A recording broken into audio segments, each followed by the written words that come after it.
Hello students, hello friends. मैं आशा करता हूँ आप सब लोग ठीक हैं और अपने घर में स्वस्थ हैं और अच्छे से पढ़ाई कर रहे हैं। तो आज का जो मैं टॉपिक इस पर्टिकुलर वीडियो में कवर करना चाहूँगा वो है फ्रैक्शंस और परसेंटेज। अब वैसे तो फ्रैक्शंस और परसेंटेज दो अलग चैप्टर्स हैं, बट मैं इस वीडियो में एक ही में पढ़ाना चाहूँगा। क्यों? क्योंकि फ्रैक्शंस और परसेंटेज एक इनसेपरेबल यूनिट है मेरे हिसाब से। क्योंकि फ्रैक्शंस का यूज परसेंटेज में होता है, परसेंटेज को फ्रैक्शंस में कन्वर्ट करके भी कभी कभार आगे डील किया जाता है। तो इस वीडियो से आपके सारे बेसिक कंसेप्ट्स क्लियर करने की कोशिश करूंगा फ्रैक्शंस और परसेंटेज के लिए। और दोनों ही ये अरिथमेटिक का पार्ट है, तो ये कॉम्पिटिटिव एग्जाम्स में भी बहुत ज़्यादा हेल्पफुल और यूजफुल होते हैं। क्योंकि कहा जाता है कि परसेंटेज और रेशो प्रोपोर्शन दो एक ऐसे चैप्टर हैं, अगर आपकी कमांड है इन दो चैप्टर्स पे, तो जो अरिथमेटिक पार्ट होता है मैथमेटिक्स में वो आप बहुत ही अच्छे से सॉल्व कर सकते हैं और हर क्वेश्चन उसका सॉल्व कर सकते हैं। क्योंकि जब हम हायर लेवल्स पे जाएंगे एसएससी सीजीएल या फिर किसी भी कॉम्पिटिटिव एग्जाम के लेवल पर, तो आप देखेंगे कि सारी जो चीजें सॉल्व होती हैं, सारे जो क्वेश्चन सॉल्व होते हैं वो परसेंटेज और रेशो प्रोपोर्शन की हेल्प से सॉल्व होते हैं। उनमें जो फॉर्मूलेज होते हैं, जैसे for example profit and loss में जो फॉर्मूलेज होते हैं, या फिर सिंपल इंटरेस्ट कंपाउंड इंटरेस्ट में जो फॉर्मूलेज होते हैं, उनका इतना यूज नहीं होता जितना रेशो प्रोपोर्शन और परसेंटेज का यूज होता है। और रेशियो प्रोपोर्शन का यूज काफी हद तक उसमें जो स्पीड डिस्टेंस वाला चैप्टर है उसमें भी बहुत ज्यादा होता है।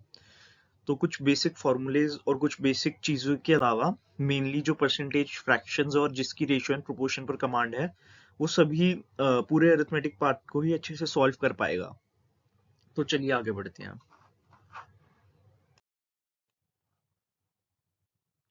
तो पहले मैं आपको कुछ फ्रैक्शंस के बारे में बताना चाहूंगा। तो ज्यादातर लोग फ्रैक्शंस और रैशनल नंबर्स के बीच में बहुत ज्यादा कंफ्यूज हो जाते हैं कि फ्रैक्शंस और रैशनल नंबर्स की डेफिनेशन भी लगभग सेम होती है, उनका रिप्रेजेंटेशन भी लगभग सेम होता है। तो क्या वो एक ऐसी चीज है जो फ्रैक्शंस और रैशनल नंबर्स को डिफरेंशिएट करता है? तो मैं वो आपको बताता हूँ। सबसे पहले मैं बताना चाहूंगा आपको उसकी फ्रैक्शंस की डेफिनेशन। तो fraction is nothing but it is in the form of a by b where b is not equal to 0 and a and b are necessarily whole numbers। तो आपको ये याद रखना है यहाँ पर b not equal to 0 होगा और a and b necessarily whole numbers हैं। whereas rational numbers क्या होते हैं? rational numbers are in the form of p by q where q is not equal to 0 but p and q are integers। ये एक बहुत ही ज्यादा important बात है जो मैं आपको लिख के समझाता हूं। हमने फ्रैक्शंस के बारे में क्या कहा कि a upon b where b is not equal to 0, ये नॉट इक्वल का साइन है, नॉट इक्वल टू 0, और a and b belongs to whole numbers. ठीक है? होल नंबर्स क्या होते हैं? 1 2 3 4, ये सारे क्या होते हैं? Whole numbers. ठीक है? W से उसको रिप्रेजेंट करते हैं होल नंबर्स के लिए। अब वही, ये तो मैंने आपको बात करी फ्रैक्शंस की। ठीक है? फ्रैक्शंस शॉर्ट में लिख देता हूं, FRAC। अब मैं आता हूं रैशनल नंबर्स पे। रैशनल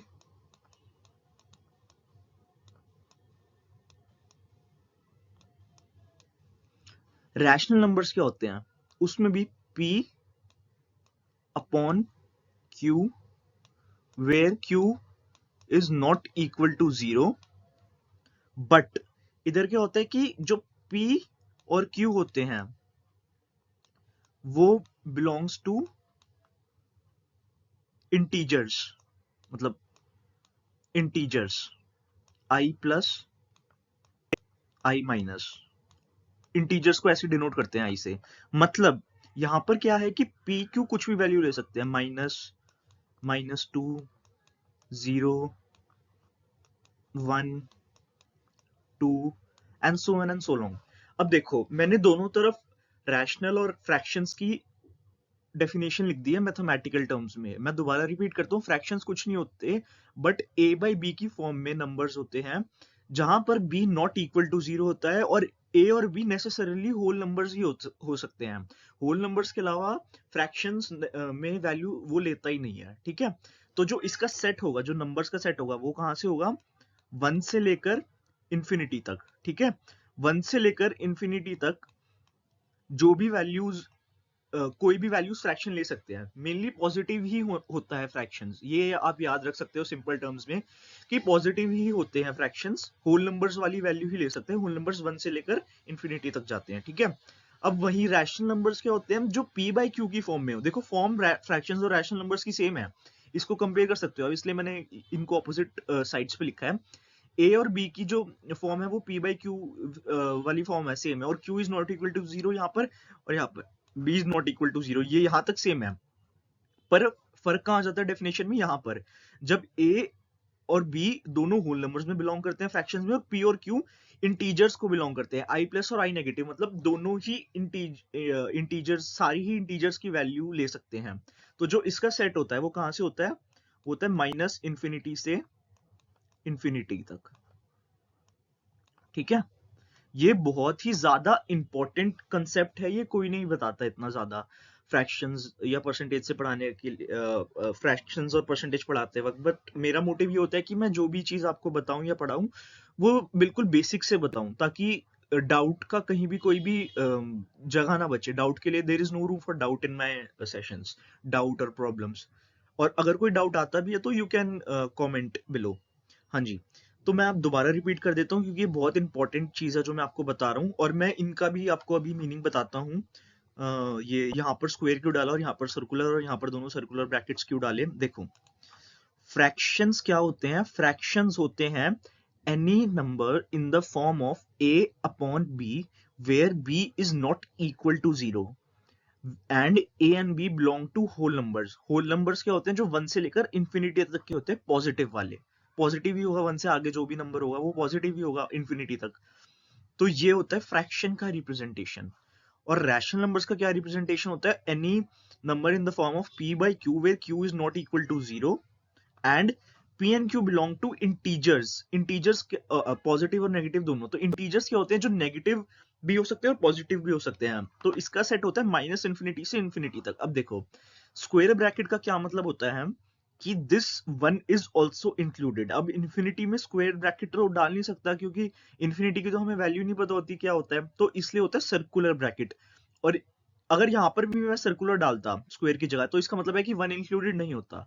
सिमिलरली यहाँ पर मैंने सर्कुलर ब्रैकेट्स इसलिए डाले क्योंकि इंफिनिटी की तो हमें वैल्यू नहीं पता, तो इस वजह से सर्कुलर ब्रैकेट्स यूज करे हैं। क्योंकि जब हमें उसकी वैल्यू नहीं पता तो हम उसको इंक्लूड या एक्सक्लूड कर ही नहीं सकते, इस वजह से, ठीक है।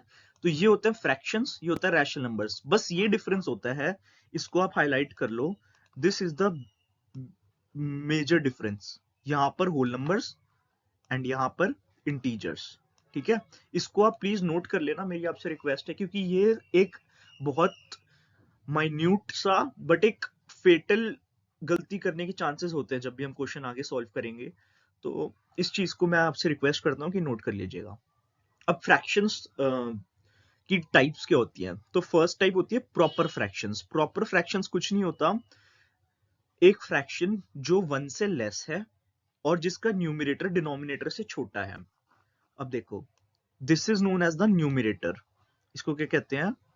एन, एन से मैं शॉर्ट फॉर्म में लिख देता हूं न्यूमरेटर। और इसे क्या कहते हैं? जो नीचे है इसे कहते हैं डिनोमिनेटर, ठीक है। तो प्रॉपर फ्रैक्शंस वो होते हैं जिसका न्यूमरेटर डिनोमिनेटर से छोटा हो, डिनोमिनेटर सॉरी, मैं रब कर देता हूं। हाँ, तो डिनोमिनेटर से छोटा हो न्यूमरेटर, और फ्रैक्शन पूरा 1 से छोटा हो, तो उसे क्या कहते हैं? प्रॉपर फ्रैक्शन, ठीक है। मैं आशा करता हूं आप सबने नोट कर लिया होगा यहां तक। तो नेक्स्ट स्लाइड पे चलते हैं। वहीं पर इम्प्रॉपर फ्रैक्शन क्या होगा? जो वन, जो फ्रैक्शन 1 से ग्रेटर हो और जिसका न्यूमरेटर डिनोमिनेटर से बड़ा हो।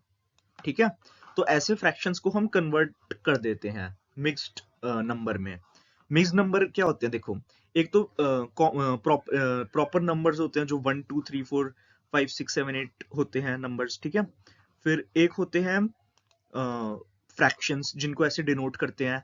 तो एक होता है मिक्स्ड नंबर्स जिसमें होल नंबर भी होता है और फ्रैक्शनल पार्ट भी होता है, तो वो आगे वाली स्लाइड्स में हम पढ़ेंगे। ठीक है, तो प्रॉपर फ्रैक्शंस में दोबारा रिपीट कर देता हूँ, होते हैं जिनका न्यूमरेटर डिनोमिनेटर से छोटा और फ्रैक्शन ऑल ओवर 1 से छोटा हो। वही इम्प्रॉपर फ्रैक्शंस वो फ्रैक्शंस होते हैं जिनका न्यूमरेटर डिनोमिनेटर से बड़ा हो और ऑल ओवर फ्रैक्शन 1 से बड़ा हो। ठीक है, अब इन इम्प्रॉपर फ्रैक्शंस को मिक्स्ड नंबर्स में कन्वर्ट कर देते हैं जिसमें दोनों चीजें होती हैं। एक होल पार्ट होता है और एक फ्रैक्शनल पार्ट होता है। देखो, अभी तक जो हमने पढ़ा उसको सारे को सम अप करते हुए प्रॉपर फ्रैक्शंस ये होते हैं। देखो, न्यूमरेटर डिनोमिनेटर से छोटा है और ऑल ओवर भी फ्रैक्शन छोटा ही होगा 1 से, जब न्यूमरेटर डिनोमिनेटर से छोटा है। तो इम्प्रॉपर फ्रैक्शंस वो फ्रैक्शंस होते हैं जिनका न्यूमरेटर डिनोमिनेटर से बड़ा है और ऑल ओवर फ्रैक्शन बड़ा ही आएगा 1 से, अगर उसका न्यूमरेटर डिनोमिनेटर से बड़ा है। और मिक्स्ड फ्रैक्शन क्या होते हैं, या मिक्स्ड नंबर, जिसमें फ्रैक्शनल पार्ट भी हो और होल पार्ट भी हो। अब इसको कैसे रीड करेंगे, 9 होल 1/8। इसका मतलब क्या है कि 9 होल है और 1/8 पार्ट है। इसको इम्प्रॉपर फ्रैक्शन में कैसे कन्वर्ट करते हैं, तो इसको जब इम्प्रॉपर फ्रैक्शन में हम कन्वर्ट करते हैं, इसका आंसर आएगा, पहले इसको मल्टीप्लाई करते हैं 8 इंटू 9 और फिर इसको ऐड कर देते हैं यहाँ पे। तो 8 9 72, 72 प्लस 1 73 अपॉन 8। ऐसे कन्वर्ट करते हैं मिक्स नंबर्स को फ्रैक्शन में। और वाइस वर्सा ट्रू भी होता है कि इसको अगर हम इम्प्रॉपर में कन्वर्ट करेंगे तो क्या करेंगे, इसको इससे डिवाइड करेंगे और जो रिमाइंडर आ जाएगा वो ऊपर लिख देंगे। जैसे 8 हमारा डिनोमिनेटर है, तो 8 9 72, 72 और 1 हमारा रिमाइंडर बचा, तो ये ऐसे ट्रांसफॉर्म हो जाता है। ये होता है इम्प्रॉपर, सॉरी, ये होता है मिक्स नंबर, ये होता है इम्प्रॉपर। इम्प्रॉपर को हमेशा मिक्स नंबर में कन्वर्ट करके यूज किया जाता है। ठीक है, इम्प्रॉपर। तो चलिए आगे बढ़ते हैं। अब परसेंटेज, तो ये जो टेबल है, मैं आपसे रिक्वेस्ट करूंगा कि इसे लर्न कर लिया जाए, क्योंकि ये एक बहुत इंपॉर्टेंट टेबल है। ठीक है, अब देखो, मैंने आपको कहा था कि परसेंटेज और फ्रैक्शंस का यूज आपस में कॉम्प्लीमेंट्री होता है। कॉम्प्लीमेंट्री से मेरा मतलब है कि जब भी परसेंटेज का क्या मतलब होता है, परसेंटेज का मतलब होता है कि मान लीजिए मैं लिख रहा हूं यहाँ पर 10%। ठीक है, 10% का क्या मतलब होगा, मतलब 10 और परसेंट का साइन है अपॉन 100, बटा भी कहते हैं इसे, बटा 100। तो ये देखो, ये एक फ्रैक्शन बन गया। कौन सा फ्रैक्शन बन गया, प्रॉपर फ्रैक्शन। अब इसको सिंपलेस्ट फॉर्म में कन्वर्ट करेंगे, दोनों का जो लीस्ट, हाँ, दोनों का जो मल्टीपल होगा उससे इसको डिवाइड करेंगे, तो जो सिंपलेस्ट फॉर्म इसकी आएगी वो आएगी 1/10। या फिर ये कह सकते हैं इसको कैंसिल कर दो, 0 से 0 कैंसिल हुआ तो 1/10 आ गया। तो ये क्या बन गया, एक प्रॉपर फ्रैक्शन बन गया। अब इस प्रॉपर फ्रैक्शन को अगर परसेंटेज में दोबारा कन्वर्ट करना हो तो इंटू 100 कर दो। तो इंटू 100 जब करोगे तो क्या आ जाएगा आंसर इसका, 10%। तो जो फ्रैक्शंस और परसेंटेज होते हैं वो आपस में कॉम्प्लीमेंट्री होते हैं। ये बात हमें समझनी पड़ेगी। ये बात बहुत इंपॉर्टेंट बात है कि जब भी हम किसी चीज का परसेंटेज निकालते हैं तो उसको इंटू 100 करना होता है, और अगर उसी की फ्रैक्शनल वैल्यू चाहिए तो उसको 100 से डिवाइड करना होता है। फॉर एग्जाम्पल, अगर मैं लिखता हूं, देखो यहां पर जैसे लिखा है 50%।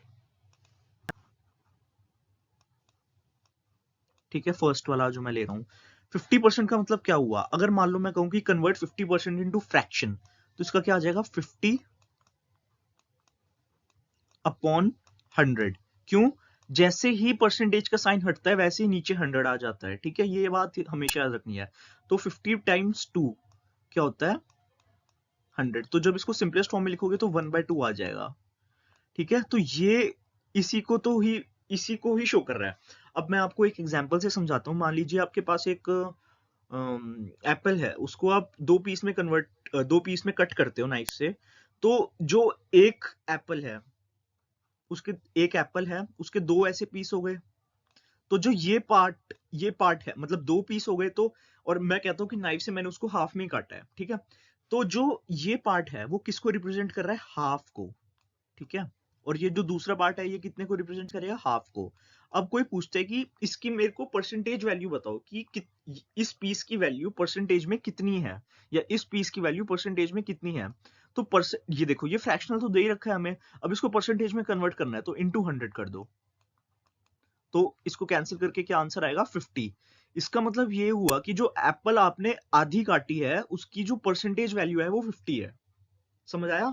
तो चीजों को जैसे जैसे हम डिवाइड करते हैं, जैसे जैसे उसको बांट देते हैं, वो वैसे वैसे ही परसेंटेज और फ्रैक्शनल वैल्यू को इंटरचेंज करके न्यू वैल्यूज आपको फॉर्म करके देता है।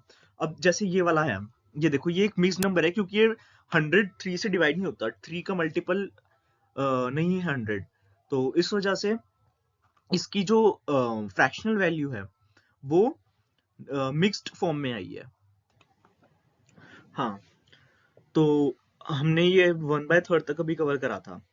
तो अब आते हैं 1/4। अब ये फ्रैक्शन है 1/4, ठीक है? 1/4 को क्वार्टर भी कहते हैं, मतलब किसी एक चीज को 4 हिस्सों में डिवाइड कर दो, तो जो उसका एक हिस्सा आता है, जो उसकी एक यूनिट कहलाती है, उससे कहते हैं क्वार्टर, ठीक है? तो क्वार्टर, अब इसको देखो दोबारा, इस 1/4 को अगर हमें कन्वर्ट करना है परसेंटेज में, तो परसेंटेज में क्या होगा? मतलब 1/4 लिखोगे, ठीक है? देखो ऐसे 1/4 लिखोगे, फिर इसको इंटू 100 करोगे, तो 25 टाइम्स 4 इज 100। तो जब इसको आप सिंप्लीफाई करोगे तो इसका आंसर आएगा 25%। मान लो अब कोई 25 लिख रहा है और कोई 1/4 लिख रहा है, तो बात सेम ही है, बात सेम ही है। ये चीज आपको याद रखनी है, ये क्वेश्चंस में बहुत ज्यादा काम आता है, बहुत ज्यादा। मतलब अगर किसी का परसेंटेज और फ्रैक्शंस और रेशियो प्रोपोर्शन पर कमांड है, तो वो किसी भी कॉम्पिटेटिव एग्जाम में अरिथमेटिक को आराम से एस कर सकता है, क्योंकि यही दो चीजें जो हर चीज का बेस फॉर्म करती हैं। इसलिए मैं आपको कह रहा हूँ, इस पूरी टेबल को आप प्लीज अपनी नोटबुक में कॉपी कर लो और इसको प्लीज लर्न कर लेना, क्योंकि ये बहुत ही इंपॉर्टेंट टेबल है।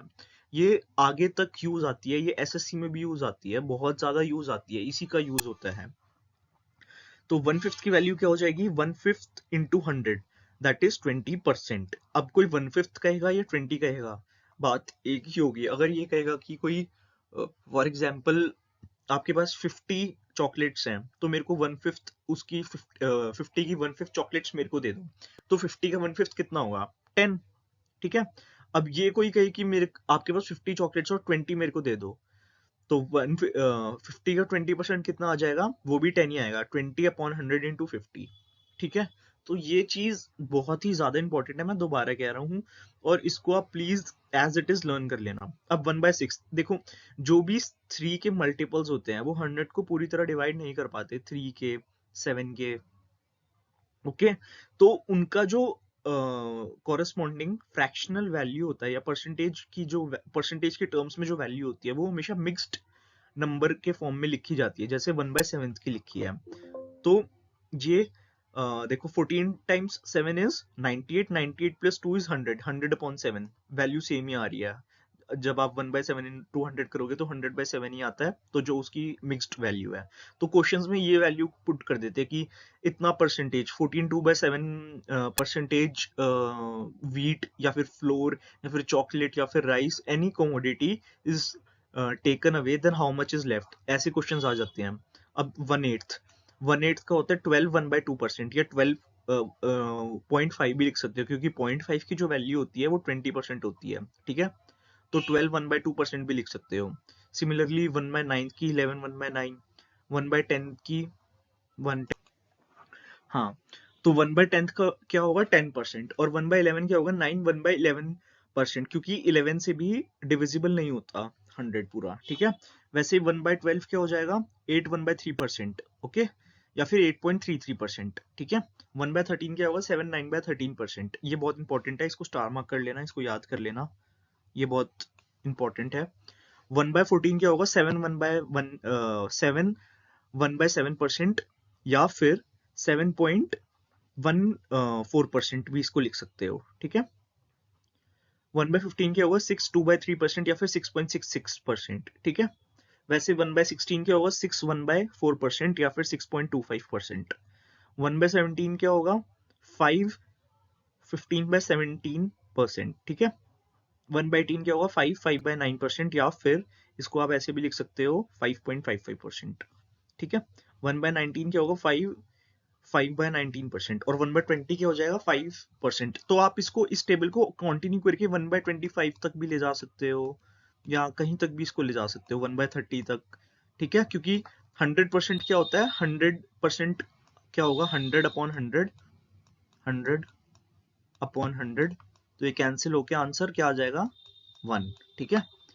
तो मैं आपको दोबारा कहूंगा कि ये टेबल तो बहुत ही ज्यादा इंपॉर्टेंट है, इसको आप कॉपी करके रख लें और इसे रोज लर्न करें। रोज की आप 3 से 4 वैल्यूज लर्न कर सकते हैं, तो एक हफ्ते में आपका ये टेबल लर्न हो जाएगा और आप इसको क्वेश्चंस में अप्लाई कर पाओगे, ठीक है।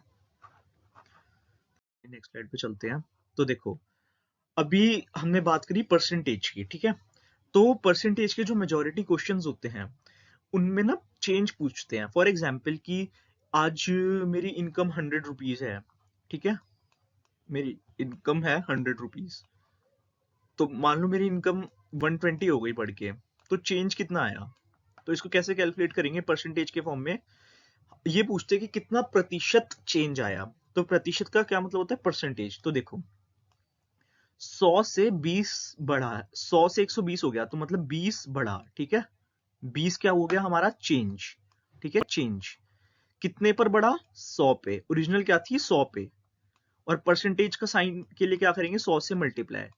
तो क्या हुआ आंसर हमारा 20%, ठीक है। 20% इज द आंसर।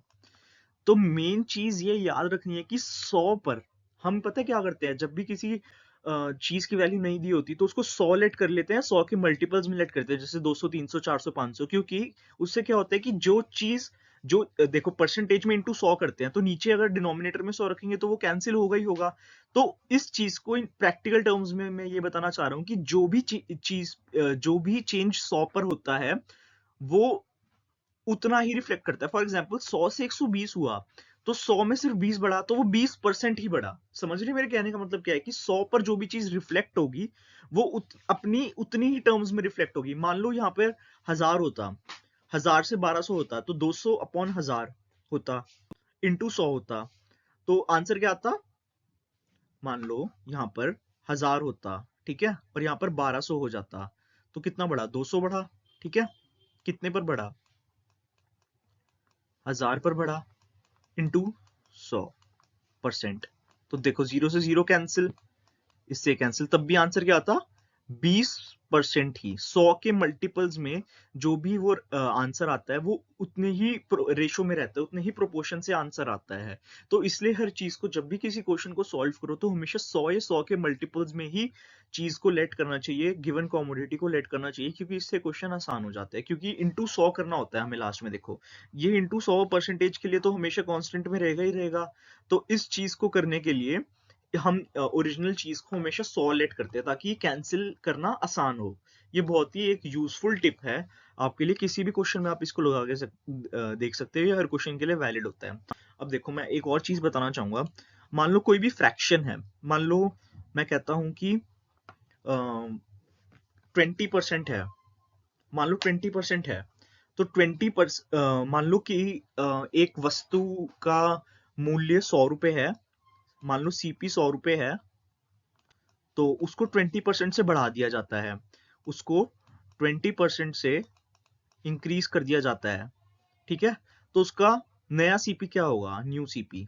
तो देखो आप यही करोगे इसमें कि 100 है उसका ओरिजिनल वैल्यू, उसको 20% से बढ़ाते तो 20% ऑफ 100 कितना हो गया 20 रुपए, तो न्यू सीपी हो जाएगा 120 रुपए। ये तो हो गया traditional method, old method. This method is good only for simple questions जहां पर वैल्यू इतनी कॉम्प्लेक्स ना हो। तो जो आज मैं आपको न्यू मेथड एक बताना चाहूंगा जिससे कि आप बहुत ही स्विफ्टली क्वेश्चंस को कर पाएंगे। तो देखो 20% की जो फ्रैक्शनल वैल्यू होती है वो कितनी होती है 20/100, ठीक है। 0 से 0 कैंसिल, ये आ जाती है 1/5। अब देखो इंक्रीज है ना, इंक्रीज, तो देखो, एक फ्रैक्शन में जो डिनोमिनेटर होता है वो उसकी होती है होल वैल्यू, या फिर होल वैल्यू मतलब पूरी वैल्यू, पूरा पार्ट, या फिर ओरिजिनल वैल्यू। ठीक है, ओरिजिनल। और जो न्यूमरेटर होती है वो रिप्रेजेंट करती है उतने पार्ट की वैल्यू जितना परसेंटेज में बोला गया है। फॉर एग्जाम्पल यहाँ पे 20% बोला गया है, तो 100 का 20% कितना होता है? 20। और 100 का 20% 20 होता है।